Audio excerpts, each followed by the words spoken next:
Hello दोस्तों, मैं चंद्रभान चंद्र vlog में आपका स्वागत करता हूं। और देखिए, इस समय मैं अमरकंटक के मृत्युंजय आश्रम में हूं, जहां मैं 2 दिन से रुका हुआ था। और कल मैं इसलिए यहां और जगह नहीं गया क्योंकि परिक्रमार्थी जो अमरकंटक मंदिर है, गौरी कुंड, नर्मदा कुंड है, वहां जा नहीं सकते। तो कल मेरा इसलिए दिन बेकार गया क्योंकि परिक्रमावासी सीधे ही माई की बगिया होते हुए दूसरे तट पर निकल जाते हैं। तो दोस्तों, आज मेरी यहाँ से ये यात्रा शुरू होती है। माई की बगिया होते हुए मैं जाऊंगा ओमकारेश्वर। ओमकारेश्वर यहाँ से करीब 750 किलोमीटर की दूरी पर है। तो दोस्तों, देखते हैं, मैं कम से कम मेरा टारगेट रहेगा कि कम से कम 10 या 12 दिन में इसको मैं पूरा कर लूँ। तो चलिए चलते हैं, बाकी माई की मर्जी है। ये सुबह का समय है और ये मेरे सामने जो है मृत्युंजय आश्रम, जिसमें हम आज रुके हुए थे। तो आज से हमारी यहाँ से यात्रा शुरू होती है और ये सुबह का समय है। और ये हमें करीब यहाँ से 1.5 किलोमीटर आगे जाना है, जहाँ पर माई की बगिया है। वहाँ से हमें टर्न लेना है, दूसरे तट पर आ जाएंगे हम, जहाँ से हमको ओमकारेश्वर के लिए जाना है। दोस्तों देखिए, मैं मृत्युंजय आश्रम में जहाँ रुका था, तो ये सर जी भी मृत्युंजय आश्रम में रुके हुए हैं। और ये जो हैं गुजरात के भावनगर से हैं। तो ये भी एक साइकिलिस्ट हैं और इसके बाद इस उम्र में भी ये SBI से रिटायरमेंट से हैं और इस समय ये पैदल परिक्रमा कर रहे हैं। और ये काफ़ी जगह ये साइकिल से भी इन्होंने ट्रिप किया है और आने वाले समय में ये मोटरसाइकिल से, बाइक से करेंगे। तो सर, आप कुछ कहना चाहोगे? नर्मदा मैया की परिक्रमा ऐसी है, चाहे पैदल करो, साइकिल करो, मोटरसाइकिल करो, जो भाव होता है उससे और संस्कृति और जो भी अपने आप को हम पूरा करने के बाद ज़रूर चेंज महसूस कर सकते हैं। इसलिए जिसको भी थोड़ा समय है, टाइम है, वो ज़रूर परिक्रमा पे निकले। और साइकिल के बारे में आप क्या कहना चाहोगे? साइकिल के लिए जो ये आजकल इतना वो क्रेज़ बढ़ा है और ऐसे जैसे चंद्रभान जैसे लोग ब्लॉग बनाते हैं, उसके लोग काफ़ी इंस्पिरेशन मिलता है और ये अच्छी एक्टिविटी है। इसलिए साइकिलिंग से भी निकल पाए तो बहुत बढ़िया है। तो सर, आपका शुभ नाम और आप कहाँ से हैं, आप बताएंगे? हाँ, अमर सिंह धराजिया, गुजरात भावनगर से हूँ। और साइकिलिंग का ऐसे 5-6 दिन का प्रोग्राम किया है, जैसे कोची, मुनार में और अपना ये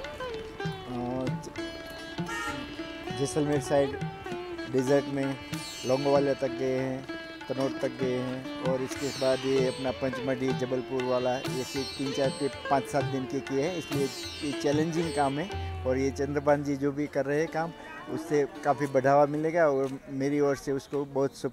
दोस्तों, हम कुछ ही समय में माई की बगिया पहुंचने वाले हैं क्योंकि हम पैदल चल रहे हैं। रोड बहुत ज़्यादा ख़राब है, ऊबड़ खाबड़ रास्ता है, तो इसलिए हम पैदल ही चल रहे हैं। सुबह का समय है, 1-1.5 किलोमीटर हम तो पैदल चल लेंगे तो कोई दिक्कत नहीं है। फिर उसके बाद तो हमें साइकिल चलाना ही चलाना है। तो मेरे पीछे है, यहाँ प्रसाद वगैरह की दुकान है, शायद आगे नहीं है। यहाँ से हमने प्रसाद ले लिया है, 50 रुपये का दिया था।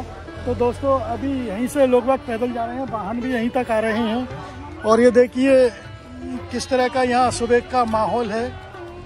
और ये हम तट परिवर्तित कर चुके हैं और हो सकता है आगे और भी हो, मुझे जानकारी नहीं है। तो ये जंगल है, जंगल में अब हम माई की बगिया के करीब आ चुके हैं। और यहाँ बात और बतला दूँ, मेरे पीछे काफ़ी लोग पीछे पड़े थे कि हम साइकिल आपकी पार कर देंगे, आपको दिक्कत आएगी। और मुझसे काफ़ी कहा कि कोई दिक्कत नहीं है, आप साइकिल लेके जा सकते हैं, कोई दिक्कत नहीं है। थोड़ी बहुत चढ़ाई पड़ेगी तो चढ़ा लेना आप। तो और यहाँ पैसे 200-200 रुपये मांग रहे हैं। तो मैं कोशिश करता हूँ कि मैं अकेला ही लेके चलूँ, क्यों 200 रुपये इनको दूँ। तो अब हम कुछ ही समय में माई की बगिया पहुँचने वाले हैं। और ये मेरे आगे जितने भी परिक्रमार्थी चल रहे हैं, पैदल वाले हैं। तो चलिए चलते हैं। अभी थोड़ी देर में हम माई की बगिया पहुँच करके तट परिवर्तित हमारा हो जाएगा और अब हम दूसरे तट पर आ जाएंगे। हमारा एक छोर जो है रत्ना सागर से माई की बगिया तक कंप्लीट हो जाएगा। बस हमको माई की बगिया से फिर हमें ओमकारेश्वर जाना है, जहाँ पर ये हमारी यात्रा समाप्त हो जाएगी। और दोस्तों, जो अभी हमें सर मिले थे भावनगर वाले, SBI में से जो रिटायरमेंट थे, उन्होंने मुझे 500 रुपये दिए, हेल्प की मेरी 500 रुपये से। तो देखिए किस तरह के श्रद्धालु मिलते हैं रास्ते में, कितनी हेल्प करते हैं। दोस्तों देखिए इस समय हम माई की बगिया आ चुके हैं। ये सामने माई की बगिया है।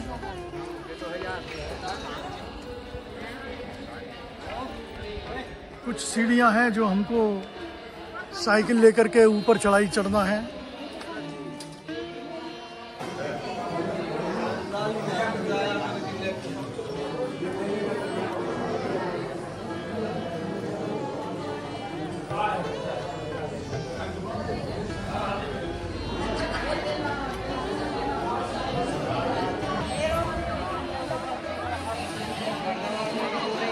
माई की बगिया पर हमने ये जल जो है चढ़ा दिया है और जल चेंज भी कर लिया है। आधा जल हमने यहाँ चढ़ा दिया और आधा जल इसमें सीसी में पंडित जी ने हमको उस कुंड से दे दिया है।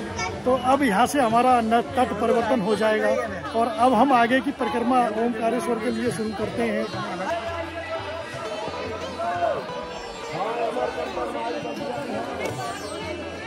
तो यहाँ पर सीढ़ियाँ काफ़ी थी, 30-40 सीढ़ियाँ थी। तो यहाँ पर लोग बाग 200-200 रुपये भी मांगते हैं। तो देखिए ये मेरे को 2 छोटे छोटे बच्चे मिले हैं। इन्होंने कहा अंकल हम धक्का दे देंगे, हमें 10-10 रुपये दे देना। तो मैंने कहा चलो कोई बात नहीं। वैसे तो मैं खुद ही इस साइकिल को लेकर के चल रहा था सीढ़ियों से, लेकिन बच्चे हैं, चलो कोई बात नहीं, इनका भी मन रख लेते हैं। तो चलिए चलते हैं। बच्चों बहुत बहुत धन्यवाद, तुमने हमारे लिए धक्का दिया साइकिल में और हमारा तट परिवर्तन हो गया है। तो दोस्तों अब हमारी माई की बगिया से ओमकारेश्वर के लिए ये यात्रा शुरू होती है। तो देखिए दोस्तों अभी माई की बगिया, ये सामने माई की बगिया है और यहाँ से हम थोड़ा ऊपर ही आए हैं। तो देखिए इस जो ये रोड के इस तरफ जो ये बाड़ लगी हुई है जो ब्रैकेटिंग लगी हुई है, इसके उस तरफ ये छत्तीसगढ़ है और इस रोड के उस तरफ छत्तीसगढ़ है। इस रोड के उस तरफ ये देखिए बोर्ड लगा हुआ है, सीमा प्रारंभ जिला बिलासपुर छत्तीसगढ़। दोस्तों यहाँ से कुछ अब मुझे ढलान मिला है तो मैं साइकिल चला करके लेके चल रहा हूँ और आप देखिए किस तरह का ये जंगल है और मेरे अलावा यहाँ कोई भी नज़र नहीं आ रहा है क्योंकि पैदल वाले सारे पीछे रह गए हैं।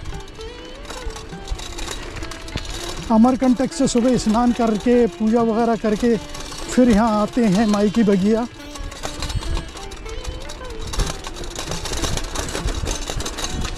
हम श्री यंत्र महामेरु मंदिर आए हैं तो अभी हम मंदिर के अंदर चलते हैं।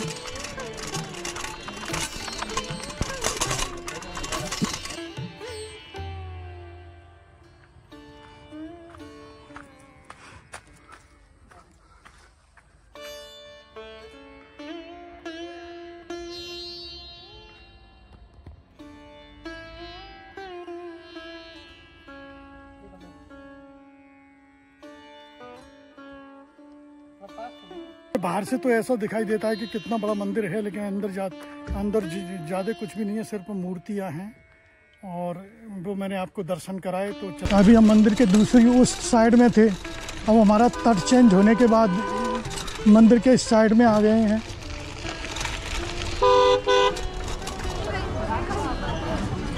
कल हम अब दक्षिण तट पर आ गए हैं। तो मैया जी का उद्गम स्थल इस मंदिर में है, नर्मदा कुंड, और हम अंदर जा नहीं सकते। तो फिर कभी आएंगे मैया जी के तट पर जो सभी मंदिरों के दर्शन करेंगे। मैडम की फोन नहीं उठा रही।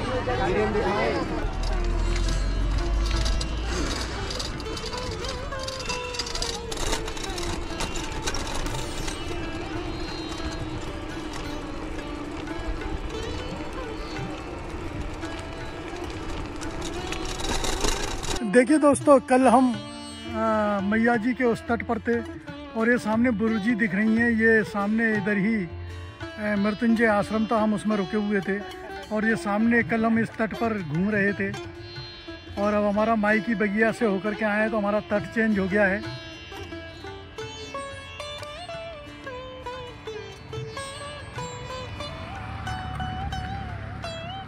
दोस्तों अभी हम अमरकंटक से चले हैं तो दूसरी तरफ तो ये हमें कच्चा रोड ही है अभी, और आगे जब जाके हम कबीर चौतरा पहुँचेंगे वहाँ से हमें ये पक्का रोड मिल जाएगा।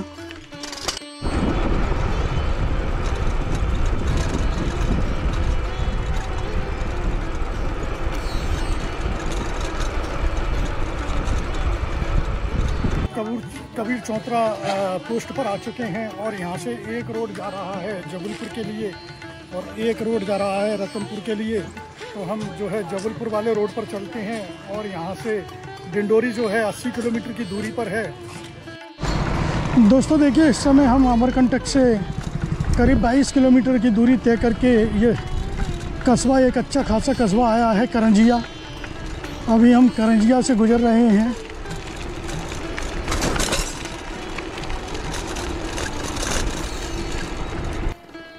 देखिए दोस्तों, मैं अमरकंटक से चला था तो करीब 35 या 40 किलोमीटर दूर आकर के ये गोरखपुर एक गांव पड़ता है, विलेज कस्बा है एक तरह से। तो यहाँ पर देखिए एक नर्मदा परिक्रमा अन्य क्षेत्र चलता है दक्षिण तट पर गोरखपुर में। तो मैं दिखलाता हूँ आपको। पापड़ भी बनाए जा रहे हैं, माता जी बना रही हैं।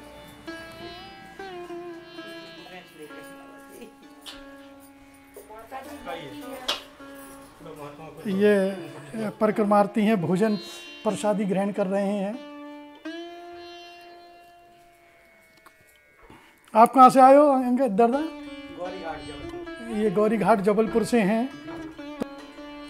तो देखिए ये साहब हैं, ये किस तरह से ये सेवा पानी में लगे हुए हैं और ये निस्वार्थ और ये किस तरह से मेहनत कर रहे हैं परिक्रमा वासियों के लिए, भोजन वगैरह। और ये सारा ये देखिए चूल्हा वगैरह पीछे आपको दिखाई दे रहा है। और यहाँ नहाने धोने की सारी व्यवस्था है। यहाँ रात को ये परिक्रमा वासियों को यहाँ 15-20 तक यहाँ रोकते हैं, कोई दिक्कत नहीं है, सारी सेवा पानी करते हैं। आप बताइए क्या क्या आपका शुभ नाम? मेरा नाम कंचन साहू है। तो आप क्या क्या सेवा करते हैं परिक्रमार्थियों की? सुबह 5 बजे परिक्रमावासी आते हैं, उनको चाय 8 बजे तक देता हूँ। तो उसके बाद 8 बजे के बाद ये बाल भोग के रूप में 2 रोटी और गुड़ देते हैं। देखिए ये गोरखपुर में जो ये भोजन प्रसादी ये परिक्रमार्थियों को दी जाती है, इसमें देखिए चावल, दाल और रोटी। भोजन प्रसादी हम प्राप्त करते हैं, भोग करते हैं। फिर उसके बाद ये हमारी यात्रा आगे के लिए जारी रहेगी। दोस्तों जैसे हम उत्तर तट पर आ रहे थे, ऊपर नीचे चढ़ाई इसी तरह की इस रोड पर भी है। ऐसा कोई हमें इधर वो नहीं मिला, रोक के रहे थे कि ढलानी ढलाने। अब देखिए चढ़ाई चढ़ के आ रहा हूँ, हल्की सी ढलान है और आगे फिर चढ़ाई, इससे डबल चढ़ाई है। तो गाला सराई पहुँचने वाले हैं, जो कि हम कम से कम 55 किलोमीटर की राइड कर चुके हैं और अभी यहाँ से 2 किलोमीटर अभी दूर है गाला सराई। इस समय हम गाला सराई से गुजर रहे हैं। ये भी एक अच्छा खासा कस्बा है।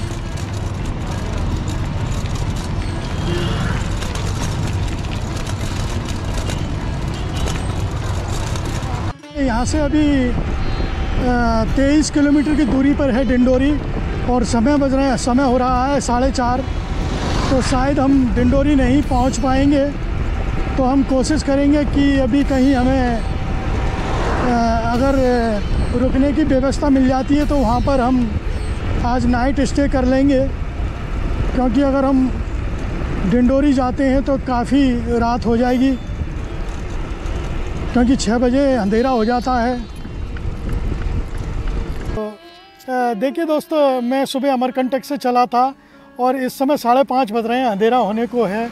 तो ये सोनिया माँ तिराहा या बौंदा तिराहा इसको बोला जाता है गांव को। तो आज मैं यहाँ स्टे करूँगा, क्योंकि मैं आगे इसलिए नहीं जा रहा हूँ कि आगे फिर अंधेरा हो जाएगा। तो मैं इस तरफ से आया था और सुबह मुझे इस तरफ जाना है। और ये देखिए कुछ गांव इस तरह से है जहाँ मुझे ये रुकने की जगह मिली है, मैं वो आपको दिखलाता हूँ। तो आज मैं यहाँ स्टे करूँगा। ये मैंने अपना टेंट लगा लिया है, इस टेंट में आज मैं स्टे करूँगा। अपना टेंट लगा लिया है क्योंकि वो इधर ओपन है और ठंडक आएगी। और ये मेरी साइकिल, तो आज मैं यहाँ स्टे करूँगा। और दोस्तों इस ब्लॉग को मैं यहीं आज विराम देता हूँ, यहीं समाप्त करता हूँ। कल फिर मेरी यहाँ से शुरुआत हो जाएगी डिंडोरी के लिए। डिंडोरी यहाँ से 22 किलोमीटर की दूरी पर है, तो मैं डिंडोरी से भी आगे निकल जाऊँगा। कल देखते हैं कितना चलेंगे। आज मैं डिंडोरी पहुँच जाता, लेकिन डिंडोरी इसलिए नहीं पहुँच सका क्योंकि मैं अमरकंटक से माई की बगिया गया, वहाँ जल वगैरह चढ़ाया, जल चेंज किया, पूजा वगैरह की, और करीब 4-5 किलोमीटर में कच्चे में भी चला। तो इसलिए मैं आज यहाँ लेट हो गया, तो मैं आज यहाँ स्टे कर रहा हूँ। और कल से मेरी यात्रा यहाँ से डिंडोरी से आगे के लिए स्टार्ट हो जाएगी। तो बने रहिए मेरे साथ चंद्रा ब्लॉग में। और